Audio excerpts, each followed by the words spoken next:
So the 6th encounter in Highmaul is Korog. We'll go over some general environment and fight info first. This boss has a magic absorption shield. When this shield is broken, the boss will rush to the center of the room and recharges it for 20 seconds. Now, this fight is really about staying alive and executing and dodging the mechanics effectively. This fight specifically, or every fight? If a few people happen to die in a different fight, it's not a big deal.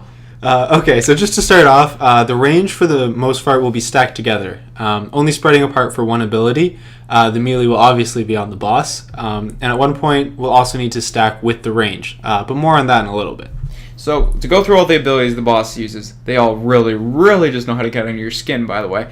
The shield that was previously mentioned is called the Nullification Barrier, and it obviously absorbs a lot of damage. The shield will actually buff a stack on the boss that will increase damage by 6%, stacking every 10 seconds. So when you pop the shields, the stacks will actually drop, so you have to actually be doing damage to the shield, or he's just going to chunk the living crap out of everyone. When the shield pops, the boss will rush to the middle of the room, plug in, and start recharging for about 20 seconds. Now, this is the key part of the fight. The first raider will walk into the boss's shield and gain a buff called Caustic Energy. This deals a bunch of damage to the raider and causes them to have healing reduced by 35%. This persists as long as the player is in the shield, but they need to stay there for the full duration anyway. When the player steps out of the shield, they will have a barrier of their own, which can be used to soak another ability that we'll cover in a second. But also note that you cannot block any of the damage from absorbing the boss's shield. You're just going to have that player take it off the chin. You're going to need to set up a list of raiders that will walk into and absorb the shield from the boss, so that you can absorb the overflowing energy. Now, the overflowing energy is basically these yellow and green pale balls of swirl that will fall from the ceiling. When it hits the ground, it deals a bunch of raid damage, and this is why you need the shield, because the raider with the shield can go and step under the swirls and soak the damage. If you don't have the shield from the boss, then you'll just be one-shotted, so, you need the shield. Now, you might be wondering, why do we need a line of players absorbing the shield? Why can't we just have one person doing all the grunt work? Well, that's because, for one, the shield doesn't just instantly go 100 to 0 when you soak a swirly thing.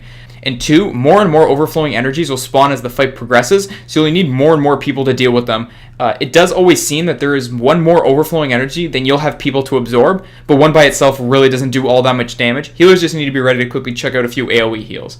But on to other easier to deal with abilities. The Suppression Field will charge a random raider, which seems to always be ranged, and slam the ground, dealing damage in an 8-yard radius and leaving a void zone that will deal a lot of damage and silence anyone in them. When this is used, just have the group sidestep to the right, creating like a line or wall of these void zones.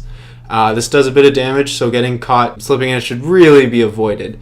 The reason you want to be making like a wall is to help deal with some adds that spawn, but we'll get to that in a bit. So the boss will use Expel Magic Fire, which places a dot on everyone that will tick for 10 seconds, and at the end of the dot, it will explode, dealing a lot of damage in a 5-yard range around the raiders. The dot still explodes if it is dispelled, by the way, so this is when everyone needs to spread out, because if all the dots come off at the same time on top of everyone, it's just going to map truck everyone. This also seems to be the first ability the boss uses when the fight starts. Just start the fight spread out a bit, just so you have the dot all ready to fall off nice and easily without dealing a ton of damage to everyone. The next ability is Expel Magic Arcane. This ability will be used on the tank, and it causes a trail of explosions to trail the tank for 10 seconds. These explosions deal a ton of damage to anyone hit, and also increase physical damage taken by 100%. So when the tank is hit with this debuff, they need to run away as quickly as they can, and the other tank should step in and swap with him. If this debuff is on you, you should obviously be running away from your raid, because really great way to get kicked. Yeah, that is a one-way ticket to not in the team anymore. Expel Magic Frost will cause a Frost Orb, kind of like the Mage Frost Orb, actually exactly like the Mage Frost Orb, to spawn for 20 seconds, dealing damage and slowing everyone for 85%. Those further away are slowed less, and this makes it really hard to dodge the suppression fields. So we had a Shaman pop Windwalk Totem and Druids pop Roar and stuff to help move away from the orb really quickly, because it seems to coincide with the suppression field anyway. Healers just need to be ready for the raid damage that will hit with this. Expel Magic Shadow is the annoying ability.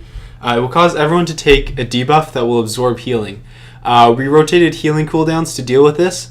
So healers just need to be aware of when this is happening, because it's not always noticeable. There doesn't seem to be much of an effect, and if there is, it's like, oh, what was that? Oh, there's a debuff. Oh, no one's being healing. Oh shit, we're all dead.